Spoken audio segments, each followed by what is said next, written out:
Hello everyone, আসসালামু আলাইকুম। কেমন আছেন সবাই? আশা করছি ভালো আছেন। আমিও আলহামদুলিল্লাহ ভালো আছি। তো আজ শেয়ার করছি কালাভুনা রেসিপি, কোনো রকমের স্পেশাল কালাভুনা মশলা ছাড়াই।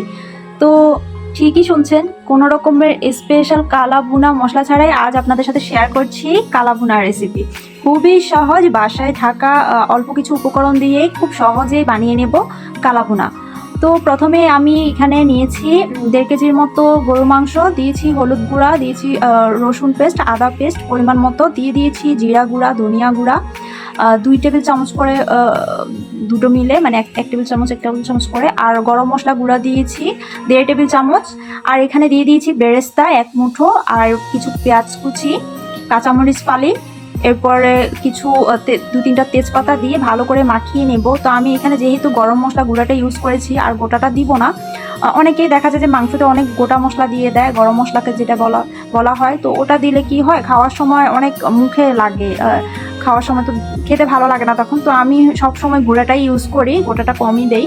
তো এই তো আমি চুলাতে বসিয়ে দিয়েছি সবগুলো মেখে। ও অবশ্যই সরিষার তেলটা দিব, খুব সামান্য পরিমাণে দিয়েছি সরিষার তেলটা, আমি কিন্তু বেশি পরিমাণে দেই নাই। তো আমি কিন্তু এখানে লাল মরিচের বাটাটাও দিয়েছি, ওইটাও বলতে হচ্ছে আমি ভুলে গিয়েছিলাম। তো যাই হোক, আর এখানে কালাভুনার মেন ইনগ্রিডিয়েন্ট হচ্ছে বেরেস্তা। বেরেস্তার কারণেও কিন্তু কালাভুনাটার কালারটা খুব ভালো আসে, খেতেও একটা শাহি শাহি ফ্লেভার আসে। তো দিয়ে আমি হচ্ছে বসিয়ে আস্তে আস্তে, দেখতেই পাচ্ছেন, কষিয়ে একদম পানিটা শুকিয়ে নিয়েছি। তারপর আমি পানিটা শুকাতে একদম হাই হিটে, এই মাংসটা কিন্তু রান্না করা যাবে না, লো হিটে রান্না করতে হবে, মিডিয়াম টু লো হিটে। তো এটা রান্না করতে করতে দেখা যাবে একদম পানিটা শুকিয়ে যাবে, ওই পানি ছাড়াই এটাকে আস্তে আস্তে হচ্ছে কষিয়ে রান্না করতে হবে। তো কষাতে কষাতে এক পর্যায়ে দেখা যাবে যে একটু কালারটা চেঞ্জ হয়ে আসছে, তখন হচ্ছে আমি এখানে দিয়ে দিয়েছি 1 চা চামচের মতো জিরা গুঁড়া। দেন আমার মাংসটা কিন্তু সিদ্ধও হয়ে গিয়েছে। আমি অন্য পাশে একটি কড়াই বসিয়ে দিয়েছি, কড়াইতে সামান্য একটু সরিষার তেল দিয়ে এখানে দিয়ে দিব পেঁয়াজ কুচি, আর দিয়ে দিচ্ছি 1 চিমটি আস্ত জিরা। তারপর আমি ভালো করে হচ্ছে লাল লাল করে ভেজে নিয়েছি পেঁয়াজটাকে।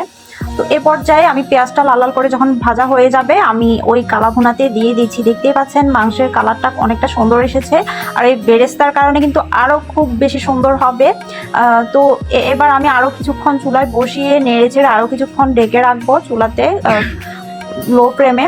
তো দেখতেই পাচ্ছেন কতটা লোভনীয় হয়েছে আমার এই কালাভুনা। খুবই সহজে, খুবই কম উপকরণে, ঘরে থাকা যেসব মাংস রান্নার যে সব উপকরণগুলো থাকে ওগুলো দিয়ে হচ্ছে কালাভুনা তৈরি করে নিয়েছি।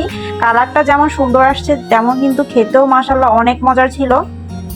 আমি হচ্ছে একটি সার্ভিং ডিশে সার্ভ করে নিচ্ছি। তো দেখতেই পাচ্ছেন কতটা লোভনীয় হয়েছে, আর মাংসের ভিতরটাও কিন্তু অনেকটাই সফট হয়েছে, খেতে মাশাআল্লাহ অনেক মজা ছিল। আলহামদুলিল্লাহ অনেক মজা করে খেয়েছি। তা আপনারা অবশ্যই এভাবে ট্রাই করবেন, আশা করছি আপনাদেরও অনেক ভালো লাগবে। যারা হচ্ছে ঘরে সব কিছু তো সব সময় থাকে না, তো কালাভুনা মশলাটা না থাকলে আমরা চটপট কিন্তু এভাবে কালাভুনা রেসিপিটা বানিয়ে নিতে পারি। আর এভাবে বানালে আপনি মানে কেউ বলবে না যে আপনি এখানে কালাভুনার কোনো স্পেশাল মশলা দিয়ে দেন নাই, মানে এত টেস্টি হয়, এত সুন্দর ফ্লেভার। আজকের ভিডিওটি এ পর্যন্তই। সবাই ভালো থাকবেন, সুস্থ থাকবেন। আল্লাহ হাফেজ।